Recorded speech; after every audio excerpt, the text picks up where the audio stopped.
चलिए दोस्तों, अपनी एमएस वर्ड की क्लास को आगे कंटिन्यू करते हैं।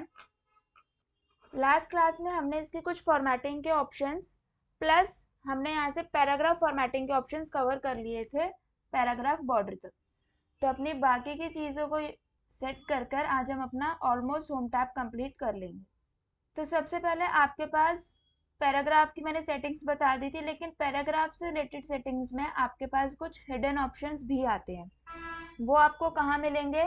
इस सिंबल पर, ठीक है, जिसमें मैंने सर्कल किया है। यहाँ पर आपको कुछ हिडन ऑप्शंस मिलेंगे। जैसे ही आप इस पर क्लिक करोगे आपके पास ऐसा एक पॉपअप ओपन होके आएगा। अलाइनमेंट में सबसे पहले वही आपके 4 अलाइनमेंट्स हैं, ठीक है। इंडेंटेशन, इंडेंटेशन का बेसिकली मतलब क्या होता है? आपने अपने नोटबुक में देखा हुआ होगा। आप लोग क्या करते हो, जैसे कि आपकी नोटबुक में मार्जिन बन रखा होता है। आप लेट सपोज वो मार्जिन किस लिए बना होता है कि आपका जो काम होगा वो उस मार्जिन के राइट साइड ही होगा, लेफ्ट साइड नहीं होगा। लेफ्ट साइड अगर लिखना है तो आपको वहां से नंबरिंग वगैरह आप अपने अकॉर्डिंग डाल सकते हो। ऐसे ही अब आप यहाँ पर इस पेज पर देख रहे होंगे, आपको लेफ्ट, राइट, टॉप, इन सब के साइड में देखो ये स्पेसेस दिख रही है, ठीक है। इन स्पेसेस को हम बेसिकली कह सकते हैं। तो अगर आपको लेफ्ट से बढ़ाना है, आप नीचे प्रीव्यू में देखोगे आपका इंडेंटेशन ऑटोमेटिकली इंक्रीज होता रहेगा, ठीक है, जिसके अकॉर्डिंग आप जितना भी चाहते हो। ओके करोगे, आपका पैराग्राफ पहले यहाँ स्टार्ट हो रहा था, अब यहाँ पर आ गया। अब ये भी है कि अगर आप एक पैराग्राफ सिलेक्ट करोगे तो सिर्फ एक पैराग्राफ पर अप्लाई होगी, पूरा कंटेंट सिलेक्ट करोगे तो पूरे कंटेंट पर होगी। अब मैं आपको एक पैराग्राफ पर अभी बता देती हूँ। अब मैंने सिर्फ एक पैराग्राफ सिलेक्ट किया। यहाँ से आओ राइट इंडेंटेशन। जैसे ही आप राइट की इंडेंटेशन इंक्रीज करोगे, देखो आपका राइट का कंटेंट अब लेफ्ट की तरफ शिफ्ट होता जा रहा है। आपका पैराग्राफ पहले यहाँ फिनिश हो रहा था, अब आपका पैराग्राफ यहाँ फिनिश हो रहा है, ठीक है। नेक्स्ट आपके पास दो स्पेशल तरीके की इंडेंटेशन आती हैं स्पेशल में, फर्स्ट लाइन और हैंगिंग। फर्स्ट लाइन के नाम से पता चल रहा है इससे हर पैराग्राफ की सिर्फ फर्स्ट लाइन आगे शिफ्ट होगी, बाकी कोई लाइन शिफ्ट नहीं होंगी। पैराग्राफ की सिर्फ फर्स्ट लाइन शिफ्ट हुई है। यहीं से अगर मैं बात करूं हैंगिंग की, हैंगिंग इसका रिवर्स करेगा, फर्स्ट लाइन को छोड़कर बाकी सब लाइंस को आगे शिफ्ट कर देगा, ठीक है। तो ये आपका होता है first line, hanging plus left और राइट की इंडेंटेशन। आई होप क्लियर होगा आपको। नेक्स्ट बात करते हैं स्पेसिंग की। स्पेसिंग यहाँ पर किस चीज की स्पेसिंग की बात की गई है? लाइंस की स्पेसिंग, अल्फाबेट्स की स्पेसिंग, किसकी स्पेसिंग? यहाँ पर हम पैराग्राफ से रिलेटेड ऑप्शन कर रहे हैं, तो यहाँ स्पेसिंग भी पैराग्राफ के बारे में ही बात होगी। बिफोर मतलब आपको, आप चाहते हो कि जब भी आप पैराग्राफ स्टार्ट करो उससे पहले कुछ एक्स्ट्रा स्पेसेस आ जाए, तो ये आपके पैराग्राफ से पहले स्पेस इंक्रीज करने के लिए। यहीं से अगर मैं बात करूं आफ्टर, आप पैराग्राफ के बाद स्पेस डाल सकते, ठीक है। अब बिफोर और आफ्टर में फर्क है। अब बच्चे कहेंगे कि मैम जहाँ पर सेकेंड पैराग्राफ में अगर मैं बात करूँ बिफोर की, यहाँ पर स्पेस बिफोर में भी आ रहा है, आफ्टर में भी आ रहा है। बिफोर और आफ्टर में डिफरेंस क्या आएगा? अगर आप बिफोर से स्पेस दोगे तो फर्स्ट पैराग्राफ के पहले तो स्पेस ऐड हो जाएगी, लेकिन आफ्टर से अगर आप यहाँ से देते हो स्पेस, अगर मैं आफ्टर में स्पेसेस डालती हूँ तो उस पर फर्स्ट पैराग्राफ पर कोई इफेक्ट नहीं पड़ेगा, बाकी के पैराग्राफ्स पर इफेक्ट पड़ेगा, ठीक है। तो ये डिफरेंस होता है बिफोर और आफ्टर में। नेक्स्ट आपको लाइन स्पेसिंग चेंज करना है, आप अपने अकॉर्डिंग यहाँ से कर सकते हो। ये आपका बेसिकली लाइन्स पर काम करेगा। एग्जैक्टली चाहिए, मल्टीपल चाहिए, ठीक है, तो आपकी लाइन की स्पेसेस बढ़ गई। लाइन की स्पेसिंग आप यहाँ से भी सेट कर सकते हैं। नेक्स्ट बात करते हैं। अब देखो, अगर आपको लेफ्ट और सिर्फ लेफ्ट और राइट से इंडेंटेशन इंक्रीज डिक्रीज करना है तो आप यहाँ से भी कर सकते हो। ये आपका डिक्रीज इंटेंट, ये आपका इंक्रीज इंटेंट। इंक्रीज करोगे, ये देखो ये मार्जिन की लाइन होती है आपके पास, ठीक है। जो आपके पास ये जो सिंबल है ये आपका बेसिकली मार्जिन का होता है, जिससे आपका जो ये वाला मार्जिन है वो आगे शिफ्ट हो गया, ठीक है। ऐसे आप इसको लेफ्टवर्ड भी शिफ्ट कर सकते हो, किससे? डिक्रीज की तरफ। राइट साइड शिफ्ट किससे होगा? इंक्रीज से, ठीक है। नेक्स्ट आपका आता है सॉर्टिंग। इस सिंबल से हम अपने टेक्स्ट या अपने पैराग्राफ को सॉर्ट कर सकते हैं। सॉर्ट मतलब क्या होता है? सॉर्ट का मतलब, सॉर्टिंग आपके पास दो तरीके की आती है। एक आती है ए टू जेड, एक आती है Z to. A to Z को क्या कहते हैं? Ascending order. और जेड टू ए को क्या कहेंगे? डिसेंडिंग ऑर्डर, ठीक है। सिलेक्ट करो इस पे। आप पैराग्राफ्स को सॉर्ट कर रहे हो, उसका टाइप क्या है? टेक्स्ट है, नंबर है, डेटा। मैंने कहा टेक्स्ट है। असेंडिंग करना है या डिसेंडिंग? असेंडिंग का मतलब क्या बताया था? ए टू जेड। डिसेंडिंग का मतलब Z2 है और इसे ओके कर दो। ठीक है, तो आपका ये हो जाएगा। नेक्स्ट आगे बढ़ते हैं। ये आपका होता है पैराग्राफ मार्क। जैसे ही आप इस पर क्लिक करोगे आपके हर एक पैराग्राफ के बाद देखो एक मार्क लग के आएगा। इससे क्या आप इजीली आइडेंटिफाई कर सकते हो कि आपका पैराग्राफ कहाँ कहाँ पॉइंट पर किस किस पॉइंट पर फिनिश हो रहा है। ठीक है, तो ये आपका बेसिकली क्या होता है पैराग्राफ मार्क। क्लिक करोगे तो ये हट जाएगा। ठीक है, इसके अलावा आप लोगों ने ना नोटपैड में भी कुछ ऑप्शंस करे थे, याद है? ठीक है, जैसे कि पहला ऑप्शन आपका आता है फाइंड। फाइंड किससे करते हैं? Ctrl+F से। ठीक है, नेक्स्ट आपका आता है रिप्लेस। रिप्लेस आपकी शॉर्टकट की मैंने क्या बताई थी? Ctrl+H। तो एक हमने किया था ऊपर ये फाइंड और एक हमने किया था रिप्लेस। ठीक है, फाइंड का मतलब क्या था? कुछ भी ढूंढना। फाइंड रिप्लेस के ऑप्शंस आपको यहाँ पर भी मिल जाएंगे।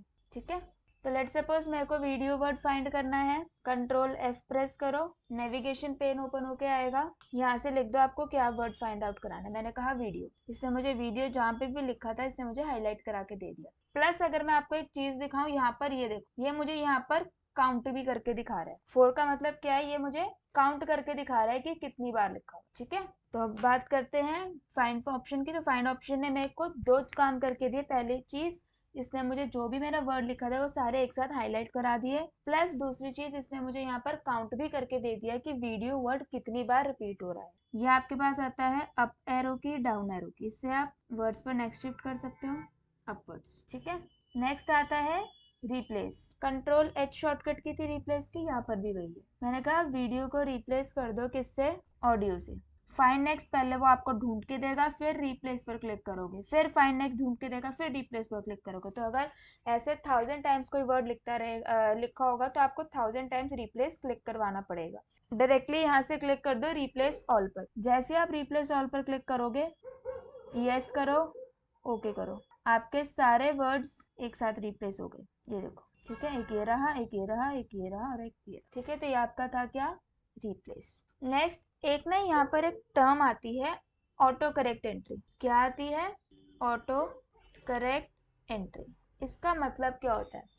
लेट सपोज मैंने कहा जब भी मैं शॉर्ट फॉर्म लिखूं, शॉर्ट फॉर्म लेट सपोज मैंने कहा कि जब भी मैं CPU लिखूं तो वो मेरे को इसकी फुल फॉर्म लिख के दे दे। फुल फॉर्म क्या होती है CPU की? नहीं याद? चलो कोई नहीं, करते हैं। तो CPU की जो फुल फॉर्म होती है वो आपकी होती है सेंट्रल प्रोसेसिंग यूनिट। तो मैं चाहती हूँ जब भी मैं ये CPU लिखूं वो मेरे को इसकी फुल फॉर्म ऑटोमेटिकली लिख के दे दे। तो उस चीज के लिए हमारे पास ऑटो करेक्ट एंट्री यूज होती है। थोड़ा सा लंबा प्रोसीजर है तो आराम आराम से समझाऊंगी। सबसे पहले आपको यहाँ से आना है इस फाइल टैब। ठीक है, कहाँ है? फाइल टैब पे। फाइल टैब के बाद आपको यहाँ से क्लिक करना है ऑप्शंस पे। जैसे ही ऑप्शंस पर आओगे आपको यहाँ पर एक 3rd नंबर पर ऑप्शन दिख रहा होगा प्रूफिंग का। अब आपने यहाँ क्लिक करना है। ठीक है, प्रूफिंग पर क्लिक करो। प्रूफिंग में आपको सबसे पहला ऑप्शन मिल जाएगा ऑटो करेक्ट ऑप्शन। ठीक है, क्या मिलेगा? Auto correct option. आपने इस पे क्लिक करना है। जैसे ही क्लिक करोगे आपके पास एक इंटरफेस खुल के आएगा जहां पर आपको 2 ऑप्शंस मिलेंगे। एक आएगा रिप्लेस, एक आएगा विद। ठीक है, तो ये चीज याद रख लो कि रिप्लेस के अंदर आप लिखवाओगे शॉर्ट फॉर्म और विद में आप क्या लिखवाओगे? Full form. अब जैसे कि मैं चाहती हूँ CPU की जगह सेंट्रल प्रोसेसिंग यूनिट आ जाए, तो यहाँ से आप रिप्लेस में क्या डालोगे? CPU और विद में क्या डालोगे? Central processing unit. ठीक है, रिप्लेस पर आओ, यहाँ से मैंने लिखा CPU। विद पर आओ, मैंने यहाँ से इसकी फुल फॉर्म लिख दी सेंट्रल प्रोसेसिंग यूनिट।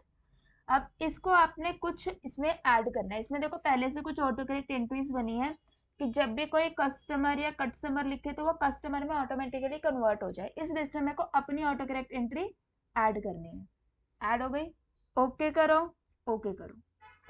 अब अगर देखो मैं यहाँ से CPU लिखकर एंटर कर रही हूँ, मेरे को इसकी फुल फॉर्म क्यों नहीं दे रहा? क्या रीजन हो सकता है इसका? सोचो थोड़ा। इसका रीजन क्या है?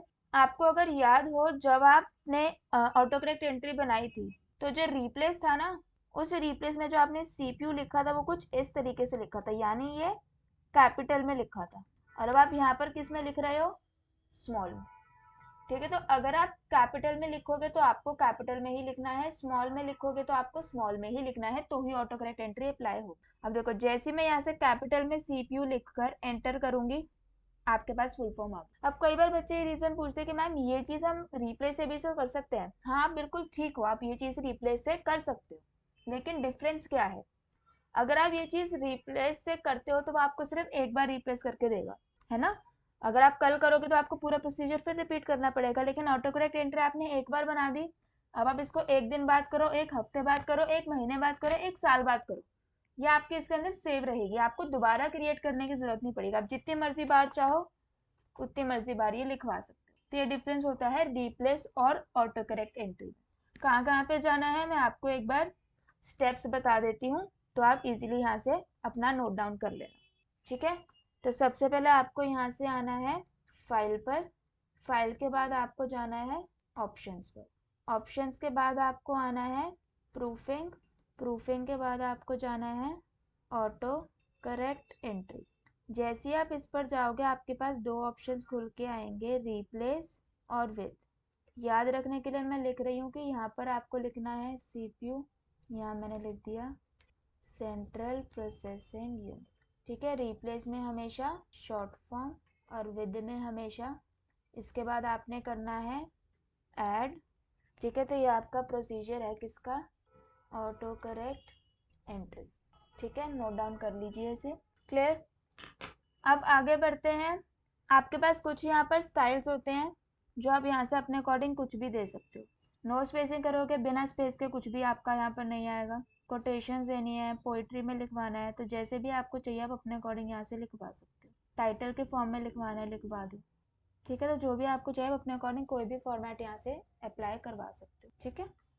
एक हमने यहाँ पर ऑप्शन छोड़ दिया था फॉर्मेट पेंटर, इसका मतलब समझते हैं। सबसे पहले आपको सिलेक्ट करना है, आप यहाँ से अपनी जो भी फॉर्मेटिंग देना चाहते हो वो फॉर्मेटिंग दो। अब मैंने कहा यही फॉर्मेटिंग मुझे यहाँ पर भी चाहिए, ठीक है। तो सिलेक्ट करो, फॉर्मेट पेंटर पर आ जाओ।